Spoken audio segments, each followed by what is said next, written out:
NRL Round 8 action, New Zealand Warriors up against the Titans, ANZAC Day, GoMedia Stadium. It's going to be a massive night. Let's take a look how the two teams line up.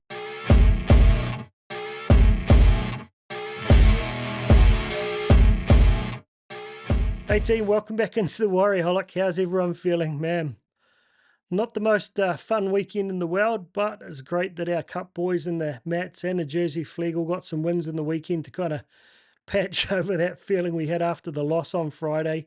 Hoping it's a bit of an enigma and the boys can really step it up and turn things around this week. Not a sign that we're on a bit of a slide.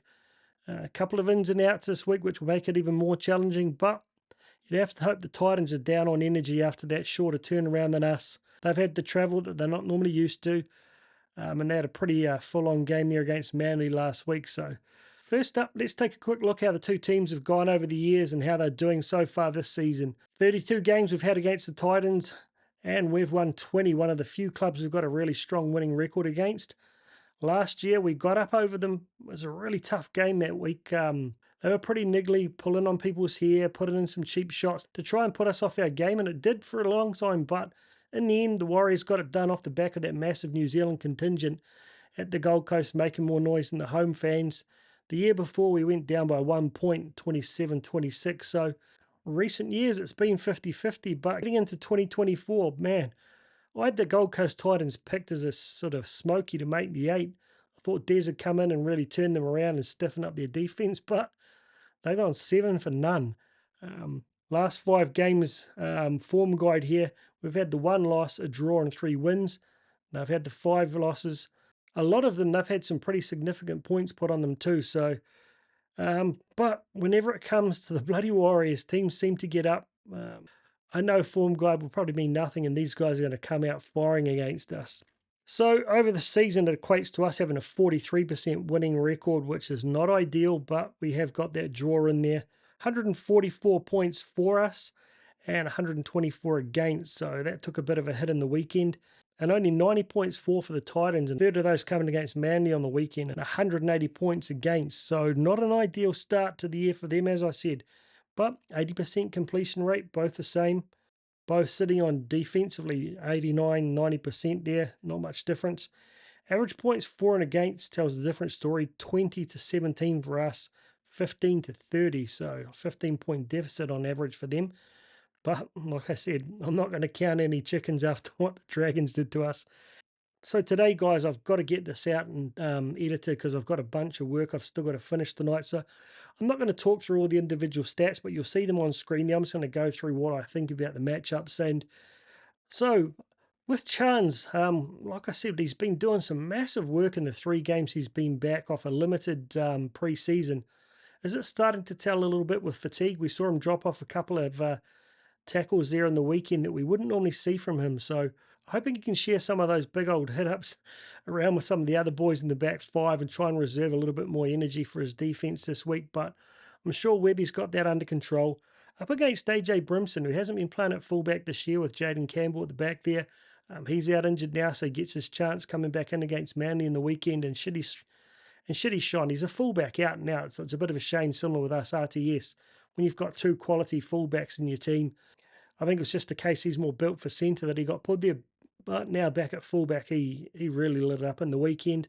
That try he got off the kick over the top of Turbo, almost a mirror play of what Lomax did to Montoya. So we're going to have to keep an eye on him. He's a really strong upper body, can break a tackle. Reminds me a little bit of Munster at times. So I think it's going to be a 50-50 battle here. And whoever does get up in this one could really be a key indicator on which team's actually going to win the game. Montoya struggled a little bit, down on energy. I don't know. Similarly, he's played every minute of every game, doing a lot of hard yards. He might not be making the same meters as Chance, but he's definitely put it in the work. A few people thinking he might have needed a week off to sort of refresh, but I just can't see Webby dropping any experienced guys at this stage.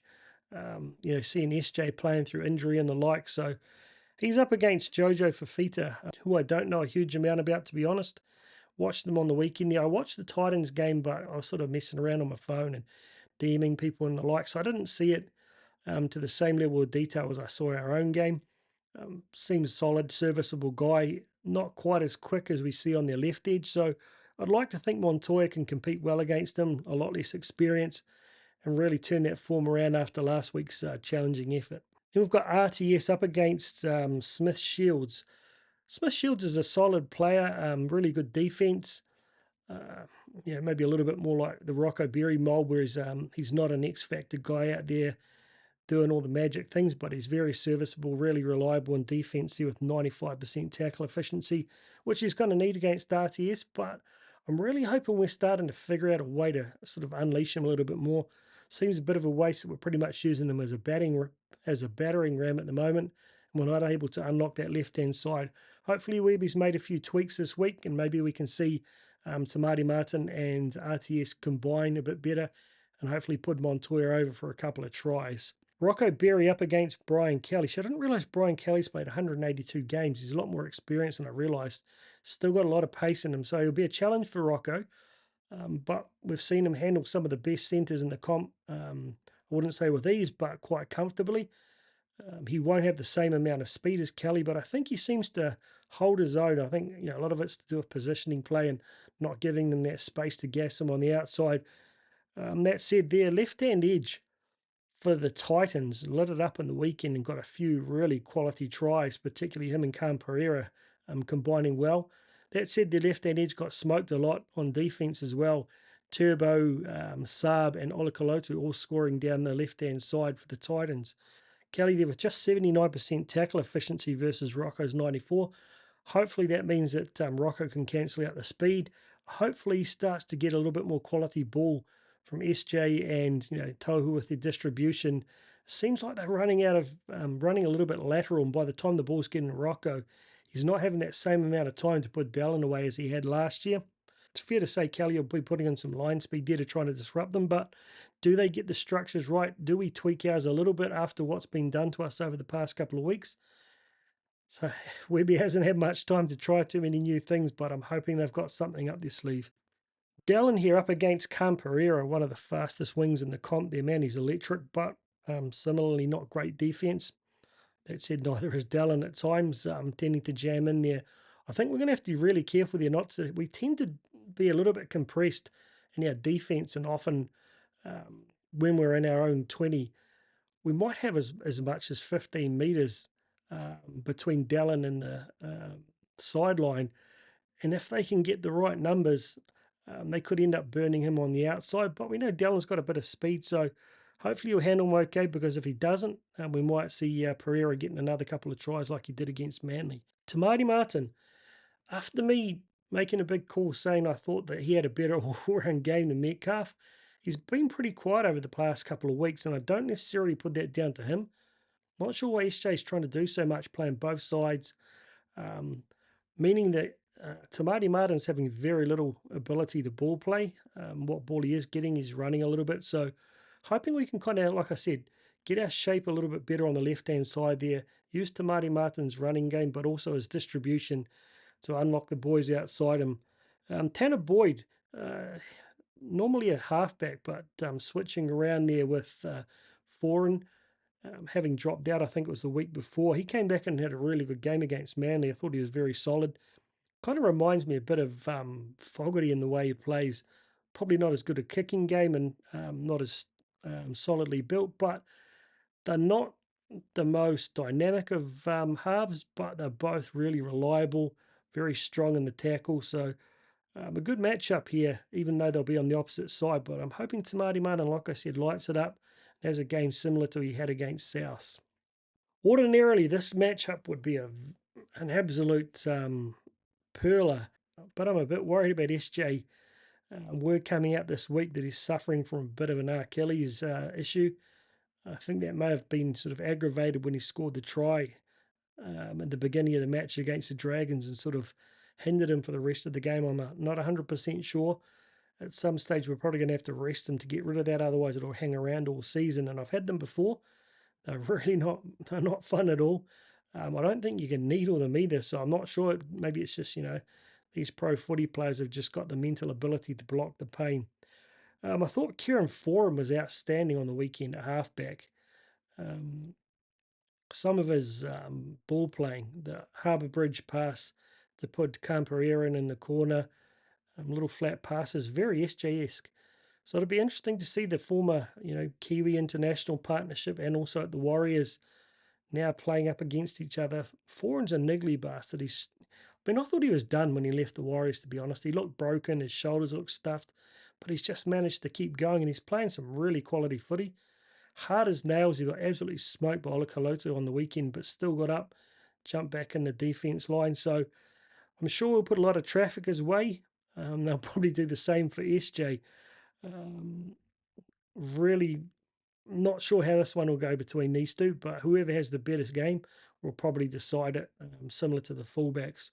Hope SJ's okay. I hope we can get 80 minutes out of him, and I hope he's on form. Then we get to the props. I say this every week. You look at the stats. AFB has this all over Mo Fotuaika, but even last season he really stood up against us. He's a wily bastard. He doesn't play huge minutes, but one thing I sort of noticed, the AFB with 188 run meters and 72 post contact seems great compared to 103 versus 44, but Fotuaika is getting 44% of his run meters are post contact versus AFB. What's that about? But AFB probably only around 30% or less of his run meters are post contact. So I thought on the weekend he must have taken a bit of an angry pill after us getting dominated there, because I haven't seen him run so aggressively in a long time, hitting the line a lot faster. Hoping he can repeat that again, because like I said, Mo Fotuaika is a very sturdy guy. They've got some big bodies on the bench here with a couple of props and 13s as well. So AFB's going to have his work cut out for him this week. No doubt he'll play big minutes again. Not sure how sustainable that is, but hopefully Zion can come in there and give him a bit of a break and refresh him up, because we need him at full power for the whole season. Hooker's another one I'm a little bit worried about with Wade Egan playing such big minutes. A couple of uncharacteristic errors on defence in the weekend, palmed off there by Hunt. You don't see that too often, but I don't know, is it just a sign playing 80 minutes week in, week out?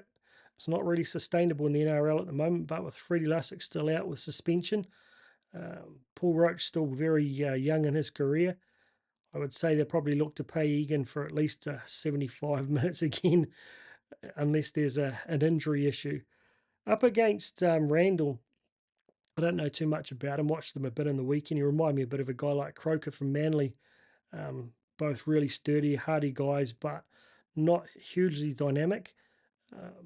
I don't really imagine he's going to be a guy who decides the game for the Titans, but Egan in his best form can definitely be a game changer for us. So hoping he's got the energy to really step up and have a bit of a clinic this week, young Egan.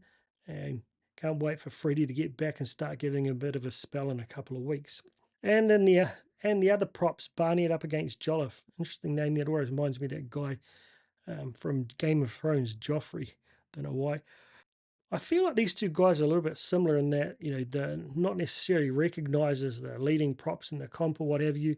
They're not the hugest guys, but they've got a really hard work ethic, get through a power of defence. But I feel like Mitch's controlled aggression does give him a little bit of an edge, particularly with that line speed. When he gets a bee in his bonnet, he can certainly fly to that line and force the momentum shift. So I'd like to see him get up over Jolliffe here. Jolliffe, solid guy, but similar numbers to Mo Fotuaika.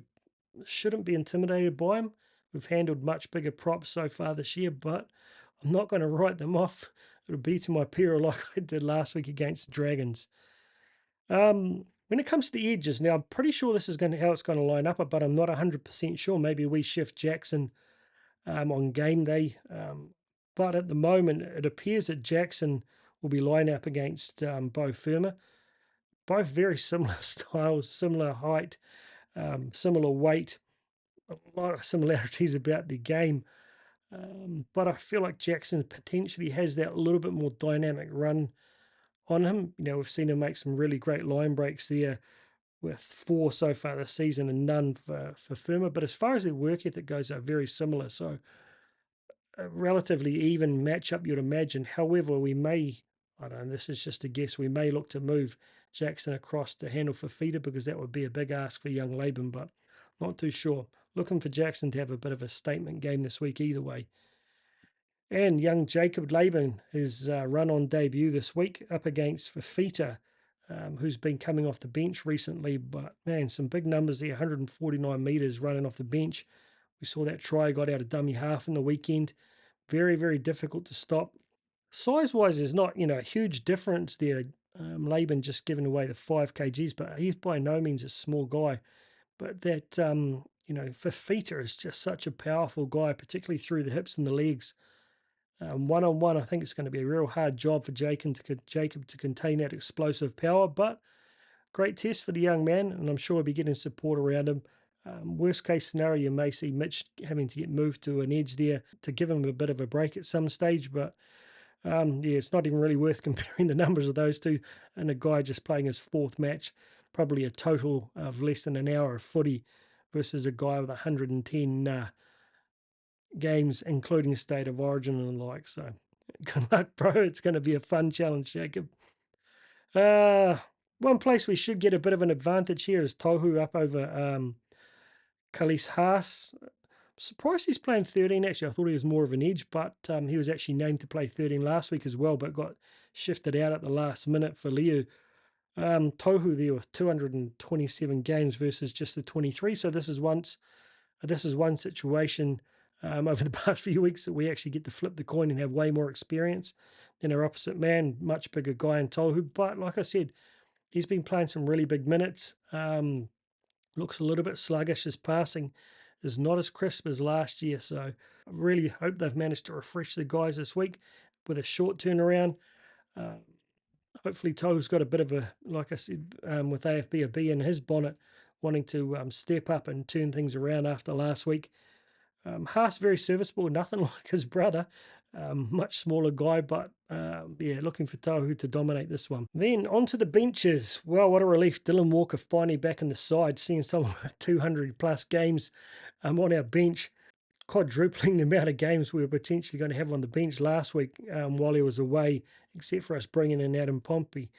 Ali, good to see him get another game. I'd like to see him take a few more, play a few more minutes and give our middles a bit of a break. Not the hugest pack we're up against this week compared to the likes of the Dragons bench. So hopefully he can step up there. Really excited. It's finally happening. Young Zion Maiu getting his much awaited debut. I'm sure that'll get a few extra eyes on the game. He looks very calm about the whole thing. He didn't look overwhelmed with having to give his speech. Hopefully that's a sign of how he plays on the day. You don't want to see him sort of getting a little bit too excited and popping his shoulder into someone's jaw like he did in the trials, but I'm sure he's really worked on that over the past few weeks. Paul Roach getting the utility shot there with the concerns over SJ's Achilles and also the big minutes that Egan's been playing, so good to see the young fella get his 3rd game. Really hope he gets a couple of extra minutes too. On the bench for the Titans, we've got Liu, Verrills, Clark, and Pahulu. What do we got there? We've got 3 prop/13s and Verrills at a hooker. So another big solid bench, similar to what we saw from the Dragons, but probably not as big and definitely not as experienced. So I don't mind the bench matchups this week, particularly with the explosive power and the energy of Zion coming on. I'm looking forward to seeing how our young props go up against this bench. Hopefully better than we did last week. So overall, I honestly have no idea. No idea, guys. Which Warriors team steps up? We've seen one clinic against South, and the rest of our games have been pretty scrappy. A lot of drop ball, a lot of errors, but I've mentioned this before. If you go back to the back third of our season last year, it was very similar. Error-ridden, a lot of drop ball. Where does it come from? Why haven't we been able to get it out of our game? I'd love to get a bit of an insight there, go and watching Webby talking to them about it and see what their theory is. We've seen how up and down the defeats have been for the Titans and that they've played some really good footy, but then just got outgunned, and other games have been completely smoked. So I don't know which Titans turns up. Like I said, I hope they're a little bit tired, but having a guy like Fafita back in the starting lineup could spark them. So it's a massive occasion. We've been asking for it for a long time, an ANZAC Day game in New Zealand. It's a shame it's not a night game. I think the whole atmosphere like they get over at the Storms would have been cool to do something similar. But I was listening to SEN this afternoon, Aussie radio there, and they said something to the effect that they're going to be the most New Zealand service people in one spot that we've seen since World War II. I'm not sure how that works out unless they've given them half the tickets. But that's really awesome to see us paying tribute to the people who continue to, sign up to potentially put their lives on the line to protect our country, to respect those who have passed in wars gone by, who made the ultimate sacrifice and gave their lives to defend our country. It's a great chance for us to show that respect. I'm sure that the Warriors will do them proud. To have this first game in New Zealand will be like, it's got to be worth a few points, and I just hope it doesn't overwhelm them. In the past, we've sort of got a little bit too excited in some of these kind of ANZAC Day kind of games, and it hasn't really played out well for us. But the Titans aren't the Storms, so we've got a chance. Get in behind them, team. I wish I could be there. It's going to be a massive occasion. I believe we can get it done by a good 14 points. What do you guys reckon? Who you're excited to see? Any areas of concern? And what's your score? I'd love to hear from you in the comments. Also, if you wouldn't mind, I never really asked, but hit that like and subscribe if you're here on YouTube. It really does help with the algorithm. Getting close to the 2,000 mark. I'd love to get to that in the next couple of weeks. Thanks for watching. See you all next time up the mighty wires. Let's get it done.